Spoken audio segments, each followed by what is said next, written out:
Dear men, who told you that your voice has become so insignificant that you've resorted to using violence as your means of communication? Is it these movements advocating for women empowerment? Is that what gave you the wrong impression? No. You see, we've been suffocating for years under the oppressive rule of your patriarchy, and the discomfort you're now feeling is just us rising from up under that rule. Rightfully so. You've misconstrued the idea of men being heads of the homes, a charge that was given to husbands, by the way. And it's so interesting how you dismiss the conditions that come with that charge. It's men as heads of the home, just as Christ is their heads. I don't see godliness in the way that you carry yourselves. You've become tyrants, and you've made women slaves. Our bodies, our voices, we've become slaves to you. And there's another condition that you conveniently forget. The one that says, love your wives as Christ loves the church. If I remember correctly, Christ died for the church, his bride, and he didn't kill his bride. So what kind of love are you demonstrating? A love that kills its subjects instead of laying its life for the one it loves? I don't get this. And let's just be clear on something. Your fist on a woman's face is not a stamp of your authority. The bruises on their bodies is not marks of your power. If anything, they are marks of your cowardice. They are signs of misdirected anger and hurt. Who did this to you? Was it your father, your uncle, your grandfather? Did you witnessing them hurt your mother over and over and over again, and then turning around with blasphemy to say, I'm only doing this because I love you? That should not have encouraged you to copy that horrible model of perpetuating abuse. If anything, it should have inspired you to break the cycle for you and your family. Why are innocent women suffering for the sins of your father? Come on, man. You owe it to yourself to be better than that.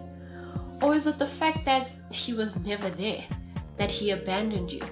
Is that what's hurting you so much?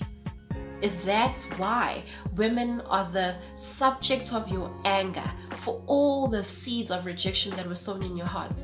Look, I also don't know what it's like to be raised by a father. My own father left when I was only 9 months young.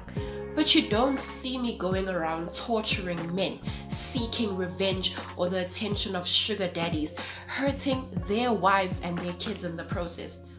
That's not fair. That's why I don't do it. So why do you? Why do you do it? And maybe let me just paint the picture of the role that a woman is supposed to play in your life. As your child, they are there to unlock the capacity you have of expressing and demonstrating the love of a true father, the kind of love that has been shown to us by God, the Father. As your friends, they are there to be the women whisperer, to show you things you don't know about women so as to make your experience with women better. As your sister, they're there to teach you responsibility, what it's like to protect the women that you love. They're there to teach you selflessness. And as your girlfriend, women are there to prepare you for what will be the most important role of your life. The role of a husband, the role in which you will have to demonstrate to the world what the love of Christ to the church looks like. And as your wife, they're there to help you see your mission to fruition.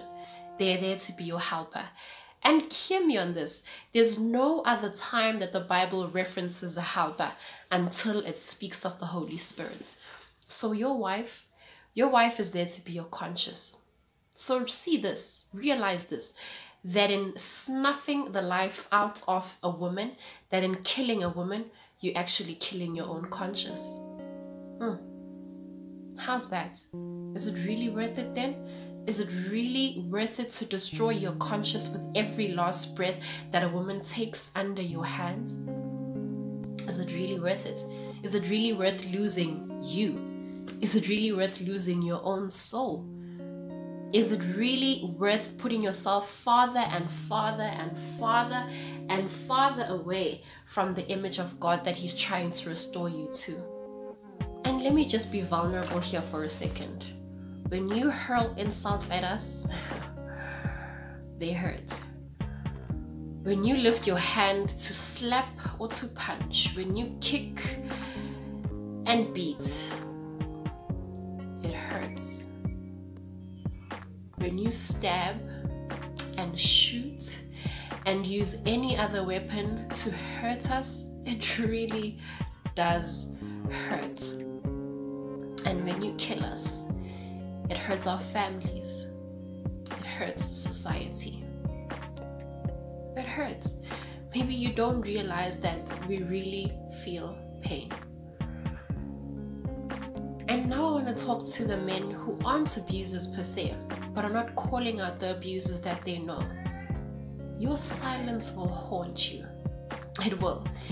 And I want you to know, in fact, I'm praying that your silence doesn't rob you of the women that you love. I pray that that is not the day you will wake up to this atrocity that is happening to the women of this country. Dear men, please,